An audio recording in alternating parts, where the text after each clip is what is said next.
welcome to another episode of Piecing It Together, the podcast where we take a look at a new movie and try to figure out what movies inspired it. And today on the show, we are live from downtown cinemas for Thunderbolts, the latest MCU movie. And we had a good time with this one. You know, I'm not always the biggest superhero guy, but we had a really good time over there at downtown cinemas with guests Antonio Llapur, Laura Espinoza, and Kris Mayeshiro. We had a great time. Some people came out. We had a fun show over there at downtown cinemas. Thank you, downtown cinemas, for having us out.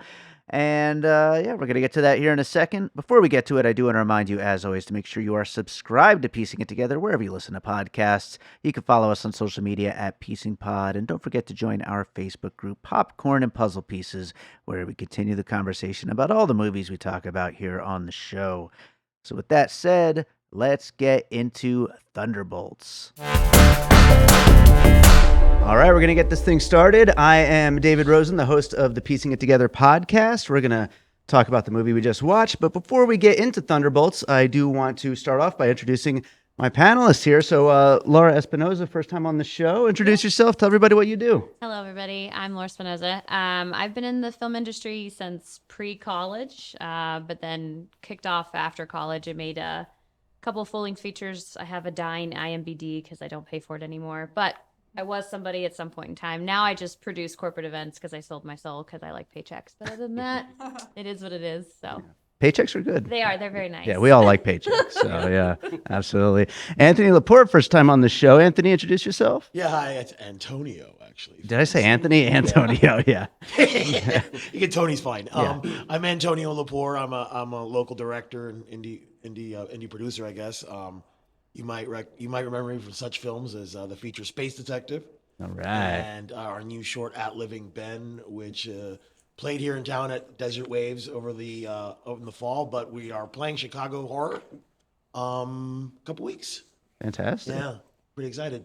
Right on. Well, happy to have you on the show. Yeah, absolutely. And I like to sell my soul a little bit, so let's let's all do that. As an Absolutely. indie filmmaker. Yeah, totally. Done those too, so I get it. Kris Mayeshiro returning to the show. How's it going, Kris? Hi, everybody. I'm Kris Mayeshiro. I am an actor here in town. I also do fight choreo and a whole bunch of other things, photography and all kinds of stuff. Not so much on camera these days, although I do have a movie that is currently going to be at Palms at the Brendan Theaters. Action, shout out to Adam Kilborn. Right on. And Black Raven Films, they're going to be screening Action this weekend. So if you blink and you'll miss it, and you'll see a little cameo of me. Right on. Right on. That action trailer is really well done. Yeah, That's a really good trailer. Yeah, they're a really good crew.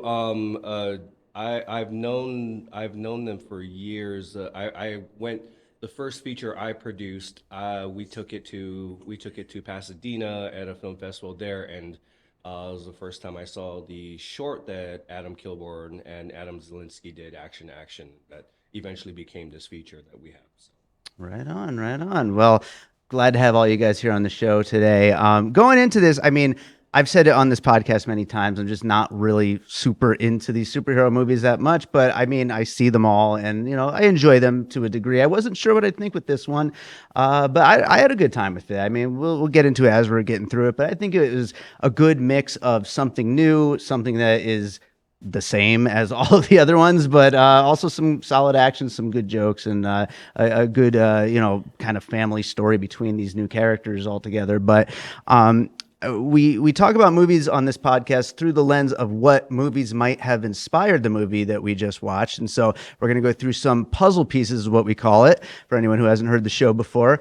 And I always like to kick it off with the most obvious puzzle piece that I can really start off with. And I feel like Suicide Squad is the obvious one to start this thing off with. I mean, I think when it was first announced, I think we all kind of thought Marvel's is doing their own Suicide Squad, their own super villain team up characters from previous movies. In that case, they weren't all introduced until that very moment. So, I mean, leave it to DC to try to just kind of shove everything in all at once. But it's not a very good movie. Yeah, and it's not a very good movie. The other Suicide Squad, the second one was Gunn one? Yeah, that was a lot more fun. The but COVID one? Yeah, yeah, absolutely.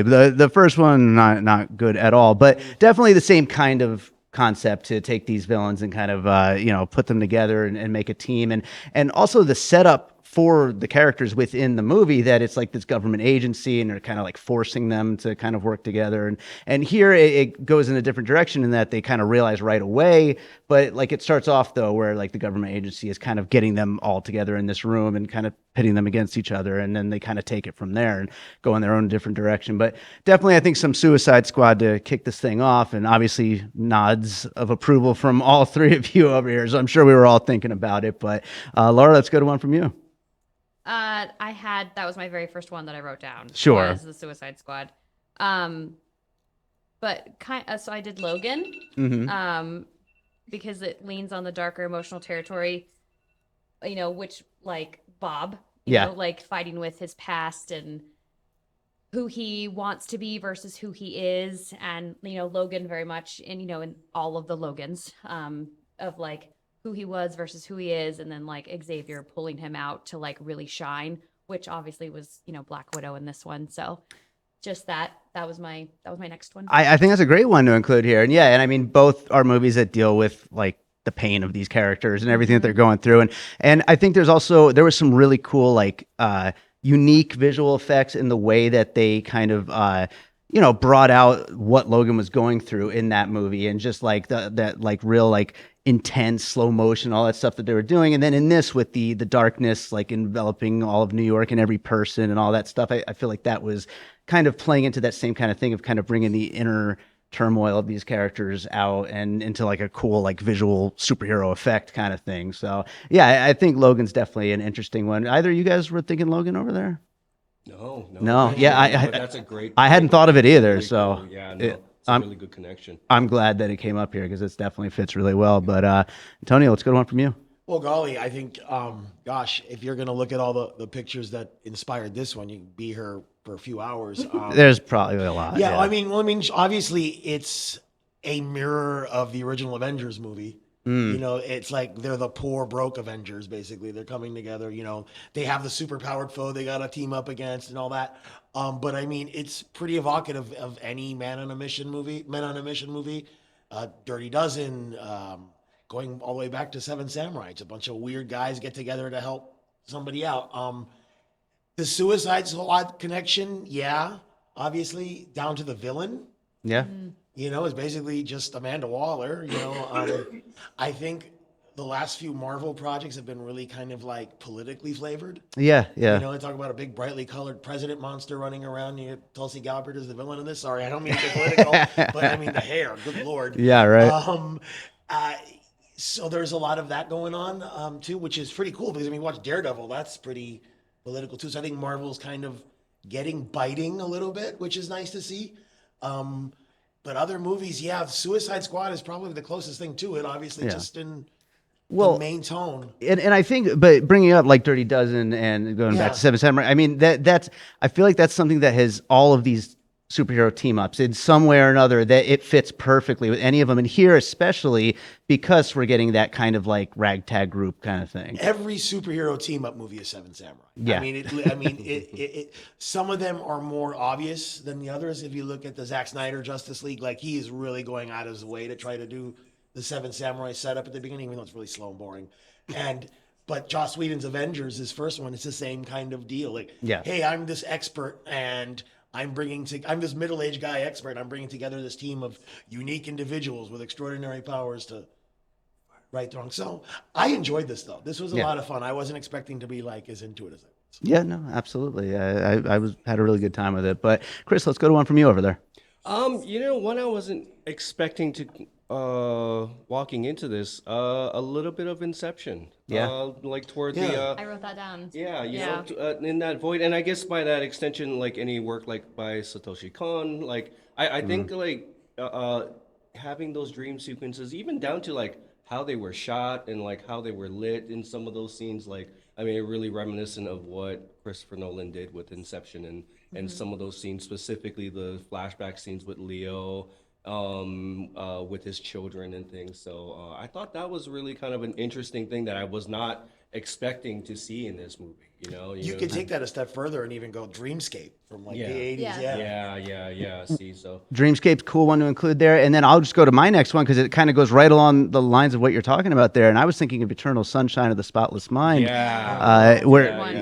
Carrey's, he's hiding in his like recessed memories, all of his memories of Kate Winslet's character. And so he's putting her in like the darkest corners, that way they won't be able to erase her. And so it reminded me a lot when they're jumping from room to room and all of those worst memories and everything like that. So I think Inception's a great one to include there. I think Eternal Sunshine, it fits in really well. And again, like you said, I was not expecting that going into this movie. And so it's kind of exciting that they kind of pulled something in that was a little different from, your typical, what you would expect from a superhero thing. But so Eternal Sunshine, my next one. Laura, what's next for you? I did Homelander from The Boys.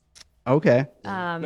Because of like, the power complex and wanting to be liked, just that like, the Harvey Dent essentially, like the Harvey Dent, both sides kind of thing, but more on the dark, twisted side of it, obviously, because they went into that with the movie, but very much like Homelander. So I thought of The Boys. I never watched that, but I know everybody loves that show. And it's dark. Yeah. It's good. It's not bad. It's definitely it's the other side. If you're not a superhero guy, you might actually this is the like show it. for you. Yeah, there you for go. Sure. it's a very cynical take on the genre, and I think that's kind of refreshing. Like they don't really pull any punches. They don't give any Fs with it. Like it's great. Definitely. The writer of the comic The Boys, Garth Ennis, is an Irish writer from the 90s. He created Preacher. Famously hated superheroes. Okay. Like he was like he'd be like, the Green Lantern, he's a wanker.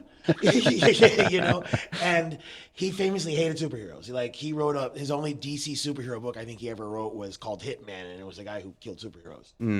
So The Boys, you like it because he hates them, and it comes through in there. Love it. Antonio, what do you got next? Oh, obviously the biggest thing it's closest to is Guardians of the Galaxy. Okay. The James Gunn's kind of blueprint for criminal superheroes coming together and forming a family unit. I mean, it's that, like, because that's a family unit by the end of that movie. They're all really close. They're taking care of Bob. They've even accepted John Walker, man. John Walker has been like the worst comic book character since I was 9 years old. And it's really neat to see some depth to that, to that guy. And man, all I see is Kurt Russell. And I'm like, can I direct another escape movie with him as Snake Plissken? Because, and he was very Jack Burton too. I saw a lot of little Big Trouble in Little China. Please, I'm monopolizing. No. Keep going. No, but his attitude is very close to the Jack Burton in that, like his kind of snarkiness, stupid. Yeah. At the same time, so He would kill a remake of that. It would be right. Yeah. I'm not a bit like, the Nepo babies, but I gotta tell you, I really like Wyatt Russell. Yeah, well, then we also get Pullman in here, who's also really good. I've only seen him in like 2 other things, but I've liked him in everything he's been in so far. So let's go Nepo babies. I'm all for it. Well, it's just like getting their dads again. Yeah. Or in Jack Quaid's like getting a boy version of his mom. Yeah. Jack Quaid is a delight, and he's on The Boys, and he owns that show. Right on. No, it was good. Chris, let's go to another one over there. Okay, so this might age me a little. So a show I used to love when I was a kid was the A-Team. And, Sure. I think what makes those types of shows or movies, Guardian, Seven Samurai, and the like, I think what makes them work is the chemistry within the main cast and the ragtag team of these weird like combination of characters. And I think much like how Guardians was, much like how A-Team was back in the day, like I think the strength of this movie was probably the chemistry between Wyatt Russell and Florence Pugh, and with David Harbour and those and how they played along with all of that. So, and how they played off of each other. So I think and that's refreshing. I always like those kind of dynamics with the movie, especially with the group movie, because it gets so. I mean, it can go terribly wrong sometimes, and I think we've all seen examples of movies that have gone terribly wrong with these kind of groups, and they try to put it together, and the chemistry's not really there, and you can tell that you can tell that even from a performance standpoint, that even the actors aren't really kind of feeling it with each other. So like, but this one, it feels like everybody genuinely had a good time with it. So that really, I think, kind of showed. And I think Marvel kind of lucked out in a way because obviously the Avengers worked so well because they had all this time to build up the characters and build their way towards the Avengers movie. And all these other team ups haven't really worked as well other than Guardians of the Galaxy. But this one, they did have time to build up a lot of these characters because they've been in at least another movie or two or a TV series or whatever. So they actually had something to work with instead of just trying to force it in there. And yeah, so I mean, I think they really kind of lucked out that they were like, oh, wait a minute, why don't we get all these bad guys together? I like Yelena more as the Black Widow, because the Black Widow when I was a kid was Russian and she talked like this, she a little tiny. Yeah, so yeah. just like the accent, okay, there's the Black Widow for me. Yeah. Yeah. Absolutely. Well, I'll go. So I was going to go with the Silver Linings Playbook for like these people with different, mental health issues that are kind of finding each other. But I think I want to go away from movies for a second because like really it's just been a thing ever since the pandemic that everybody is just desperately needing connection of some sort. And I think Marvel is just mining that very real kind of thing that's happened in the last 5 years where it's like everybody is in these dark places and needing that, and we just haven't really had that. And I think that taking that and kind of injecting it into a whole superhero story, it's obvious, but it also just works really well. And I think that's what like makes this movie work really well. And even if it's, a little on the nose, a lot of the kind of messaging here, I think it just works. But on the nose is why comic books work. Sure. Yeah. That's true. Absolutely. And that's kind of where the messaging comes in. So yeah, I mean, you can go Silver Linings Playbook. I'm sure there's another movie that, you get where a lot of other people where they kind of come together and their various issues that they're going through are what kind of help each other out. But, that's one that you could throw on the list. So let's go to another one over there, Laura. Yeah. So I was going to say X-Men First Class. Okay. Because the same thing with Mystique and Magneto, when the past trauma into every decision that they make so that like the Thunderbolt characters with Yelena, have similar problems on having to like face up to the past to move towards. Yeah. And like how they allow that group dynamic to be fragile yet move towards like the common ground for, the greater good of it. So it's essentially what you said. Yeah, it's a lot of other characters just kind of going through similar things, and it's all helping each other out by being together as a team. So yeah, it's a great way to set up this kind of dynamic, and it works well here. Yeah, so really thriving on that past trauma to like, Sure. I've been there, you've been there, let me be your friend kind of thing. Like I sit in your darkness with you, which goes back to what you said about how like everybody's kind of yearning for that. Yeah. So Absolutely. Antonio, one more from you. Well, first off, I really appreciate you guys talking about the mental health stuff on it because, for one thing, superheroes are all crazy. All right, they've all had issues, but you've made a point that, like, since the pandemic, there's this need for connection. There's also been a great awareness of mental health issues. Sure. Since then, I appreciate it. Like in Captain America, there was a lot of a lot of their traumas and male bonding and the soldier bonding stuff. The veteran stuff. That really plays well, but these guys all need help, and seeing them all lean on each other rather than make fun of each other, which you would see in an older film. Sure. Yeah. And now they're very supportive, which brings me to the next movie that I'm going to bring up. And you guys are like, huh? But Ghostbusters. Nice. Everybody talks about Star Wars and the MCU and everything like that, and how the MCU kind of modeled itself after Star Wars with the tone and everything like that. And Star Wars is for me, everything. But Star Wars was never as funny as any of these Marvel movies. And the idea of the high concept summertime action comedy that's still more action adventure than that's Ghostbusters. Yeah. Yeah, Ghostbusters is about 4 Saturday Night Live guys, opening, a business or whatever. But it's an adventure movie with a big monster at the end with laser guns and everything that we like in Marvel movies. Wasn't Ghostbusters. Yeah. It's a joke a minute. If you watch any of those movies, especially the ones with Robert Downey Jr., it's a joke a minute. The James Gunn movies, joke a minute. Yeah. And it works. Yeah. Yeah. This movie really worked with because they're all second banana characters, so, to me anyways. Yeah, sure, they developed over a few, but it's not Spider-Man. Sure. Yeah. It's Ghost and the U.S. agent. I'm like, huh? So yeah, I wasn't even sure what U.S. agent is from, to be honest with you. he but was a replacement Captain America in the '80s who was not good at his job. There you go. I got that from the movie. It So. was, yeah, it was horrible. Every little kid in America hated that dude. Yeah, Nice. no. I love that. I love Ghostbusters too. It sucks that the recent This is a total tangent, but the recent Ghostbusters movies I've been talking about a lot lately. I feel like, and I don't want to gang up on it, but like it's they completely missed why we love the Ghostbusters movies, right? They're about losers. Yeah, exactly. Not this like family and generational. I don't know what they were doing with those movies. Anyway, that's a topic for another podcast. They're trying to get a different demographic. Yeah, to love it, I and think that's all so. up. That I feel like that's what they sold. That first Ghostbusters movies is horny. It's super horny. They're Yeah. all got cigarettes. Oh, God, yeah. You Yep. watch that movie now, you're like, damn, like really? Yeah. My sister took me to this when I was how old? It's wild. Absolutely wild. Chris, one more over there. I think even though it's a group dynamic and it's an ensemble cast, if you had to pick one relationship that was, or a couple characters that were most important, probably would be Elena and Guardian. And I think their adoptive relationship kind of sort of reminds me of and this is so loose.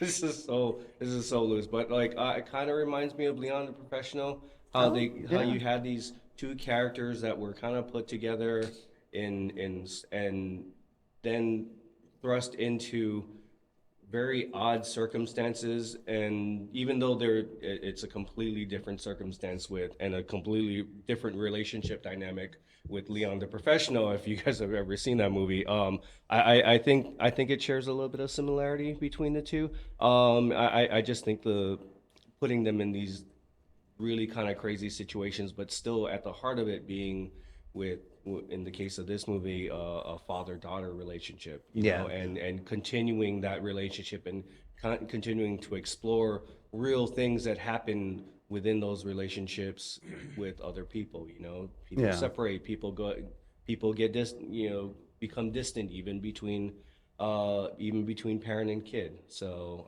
I think that was something that was kind of fun to explore, and again, not something that I was kind of expecting from this movie. So. Yeah, and I really appreciate that they continued that storyline because like I thought Black Widow was good. Like I know it kind of had a bum spot to be right after Endgame and all that, and like people kind of were like this was a big letdown, but I thought it was like pretty good, and I liked the characters, and I liked that they finally got a chance to revisit them here. Yeah, I didn't hate that movie. Of all the like post Endgame MCU movies, I didn't hate that one. Yeah.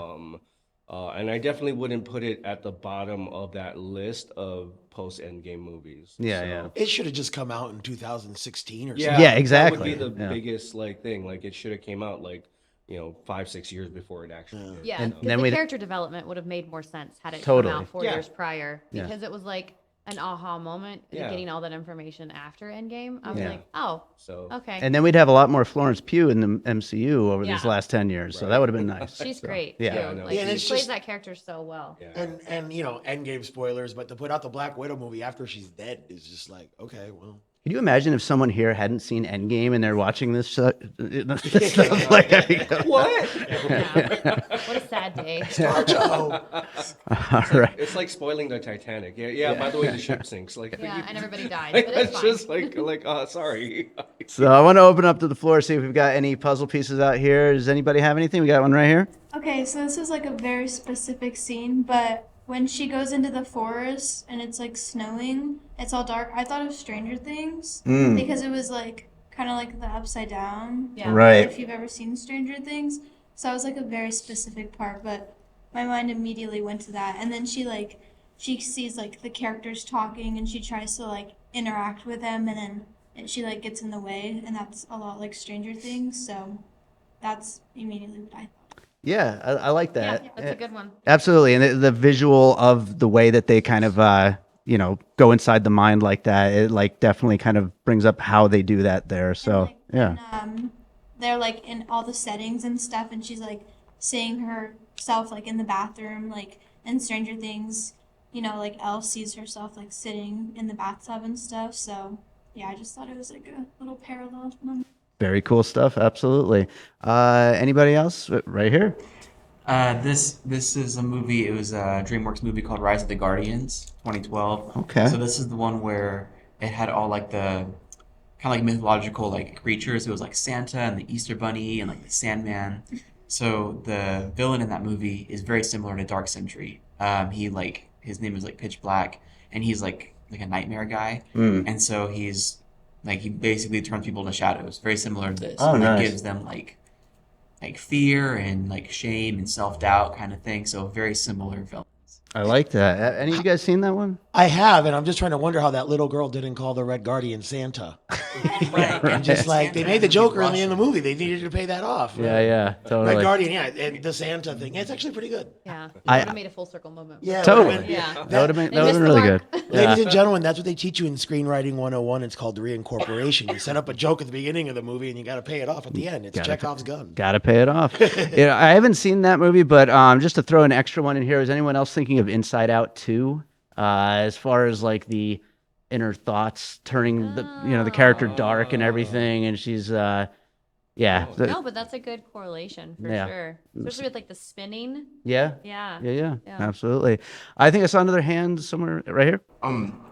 So the very beginning, when Yelena gets into that lab or whatever, I see it like kind of peppered throughout the whole MCU. Is there's always like a hallway scene, kind of like how they did in Daredevil, yeah. Like you know that if you guys seen Old Boy, Oh, but the original one, not Yeah. not Sure, the yeah. yeah. I always see like that's just always in every MCU movie in the MCU where it's just that hallway scene, just action packed for some reason. I feel like every like indie director that makes their way into the MCU is like, I got to make my Old Boy shot here. Yeah, I got the money now. I got the budget. I got to do that. So It's always there. I don't know that I just can't unsee it. yeah, no, great one there. Saw a hand up there. You guys mentioned a lot. Like I was thinking, Old Boy, Stranger Things. There's so many. You guys are talking about influences. I feel like this movie's derivative of everything else. I was not impressed with this thing at all. Oh, Jason Harris did not like this movie, everybody. It's so boring. MCU, take a fucking break. But, you guys mentioned X-Men. Magneto's moving shit with his mind and locking people up.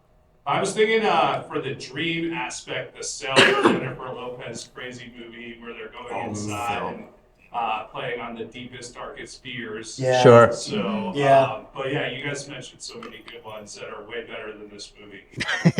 Well, The Cell is definitely a good one to add to the list here. And yeah, thanks for telling us how much you didn't like the movie, Jason. I didn't like it. I did not like it. Yeah. You know, it's Marvel movies are like, I don't try to like go back and revisit too many of them because you start seeing it. Okay, this doesn't work and that doesn't work. It's kind of stupid. But for me, it's like reminds me of reading a comic as a kid. I loved every comic book I read, no matter how terrible it was or how great it was. Like even the Inhumans I enjoyed, and I hated the Inhumans. You know what I mean? But I'm like, okay, well that lady's really fast. How long until we get an Inhumans movie? Did that happen? Don't give him ideas. And the Bollywood scene was awesome. So it's like, but it's a comic. I never met a comic I didn't like.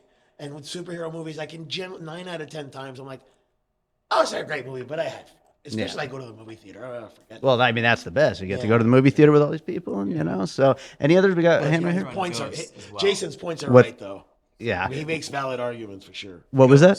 With like the shadow creatures, ghosts, Patrick yeah. Swayze, Oh, yeah. Oh yeah. the shadow monsters. Love it. Yeah. Love it. Include that on the list for sure. So, before we wrap it up, any last minute ones? We got right over here. I had two.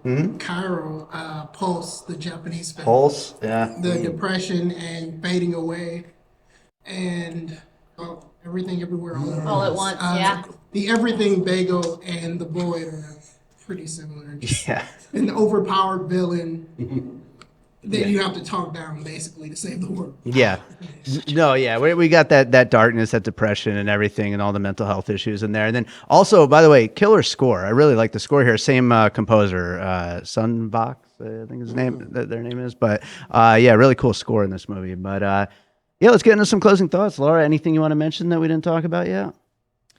No, I mean, like, it's, the misfits that come together to save the day, which I feel like, you could even say like Ocean's 11 kind of thing, Right, like, right. which is one that I didn't mention, but I did write down. But like, everybody has their special talent or their task that, they're really good at, and whether they banter with each other or whatever, it's, it's the same. So, Yeah. but still good movies. Yeah. Just, the premise.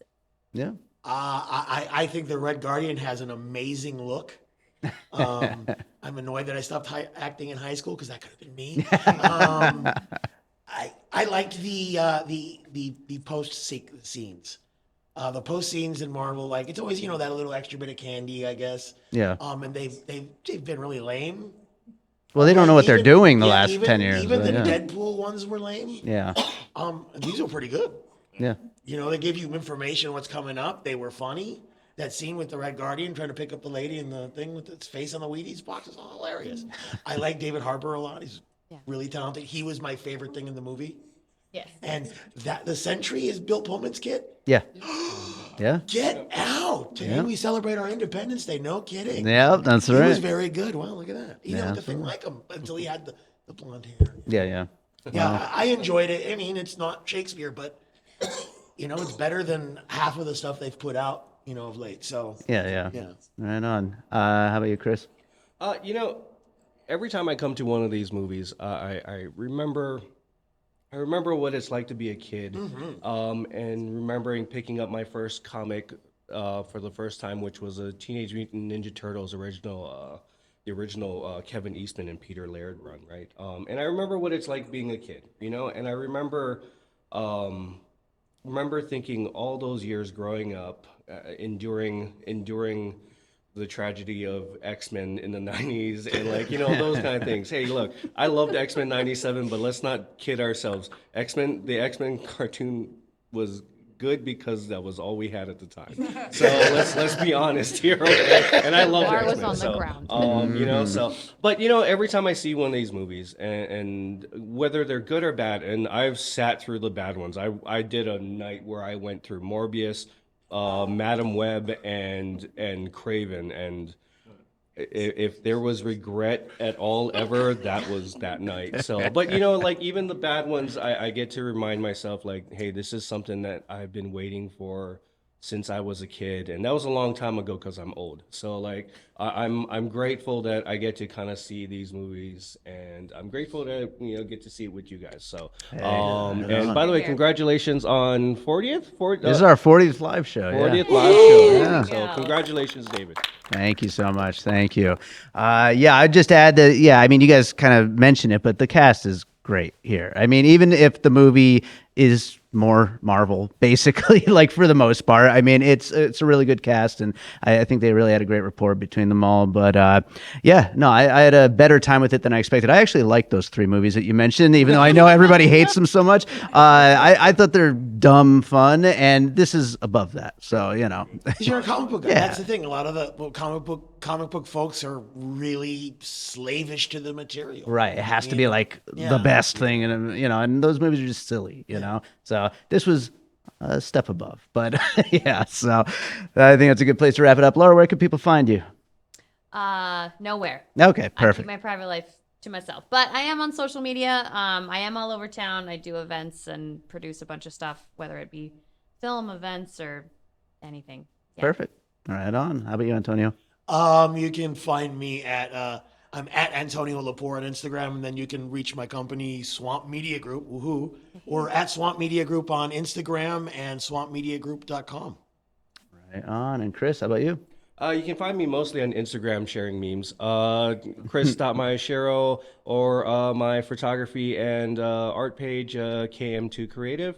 I'm on TikTok, mostly there again to just share memes. Yeah, just everywhere else. So I'm usually around somewhere. So come and say hi if you see me. Fantastic. Absolutely. Thank you so much to Downtown Cinemas for having us out. We'll be back here on Saturday, June 7th for Dogma. That's our first time doing an older movie, so that should be a lot of fun. It's the 25th anniversary. Yeah. All right. So that's going to be awesome. And then we'll be announcing some more live shows soon. So everybody, thank you so much for being here.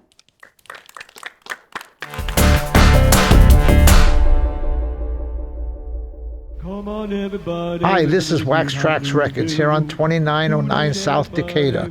We buy all your old 45s, your old albums, any type of music memorabilia. Also, we sell music memorabilia, albums, CDs, and a lot.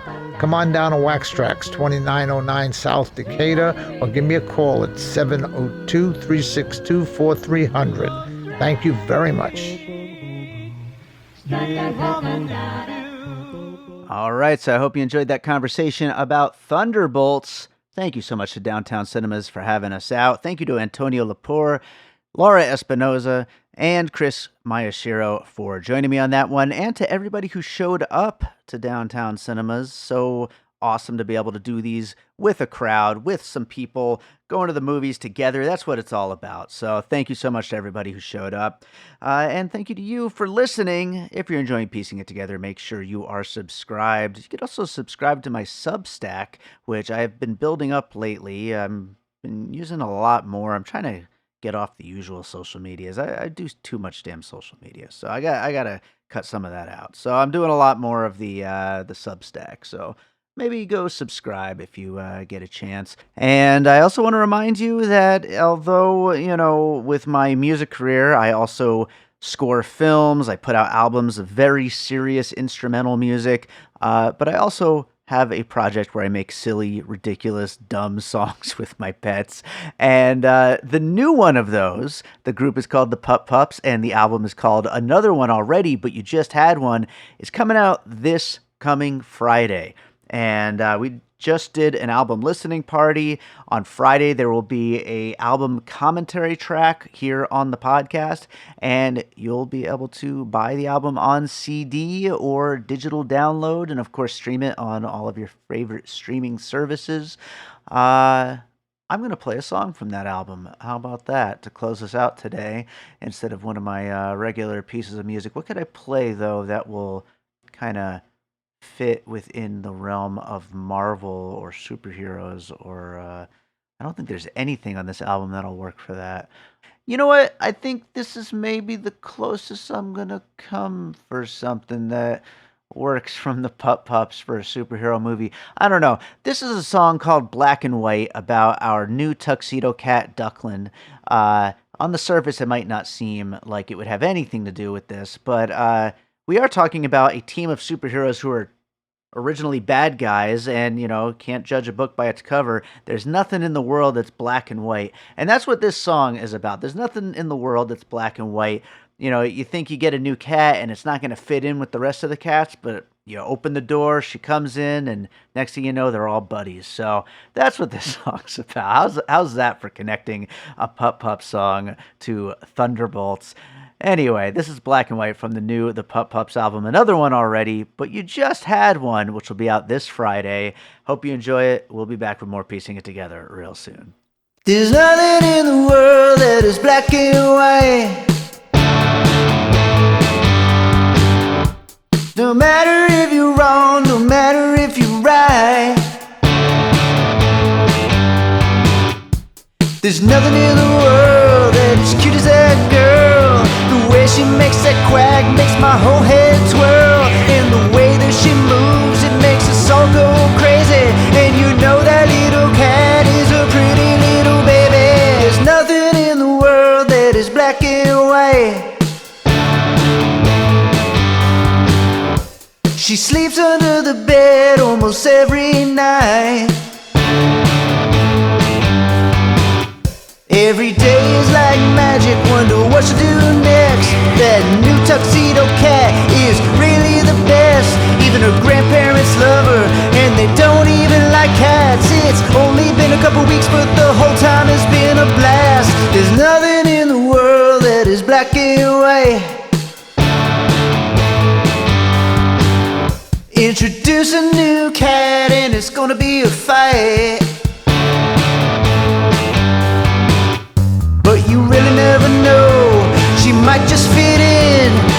open the door and the fun begins. Didn't expect it, thought they'd never get along, but they're all having lots of fun and now I'm making a song. There's nothing in the world that is black and white. There's nothing in the world that is black and white. There's nothing in the world that's black and white. There's nothing in the world that's black and white. There's nothing in the world that's black and white. There's nothing in the world except that little cat.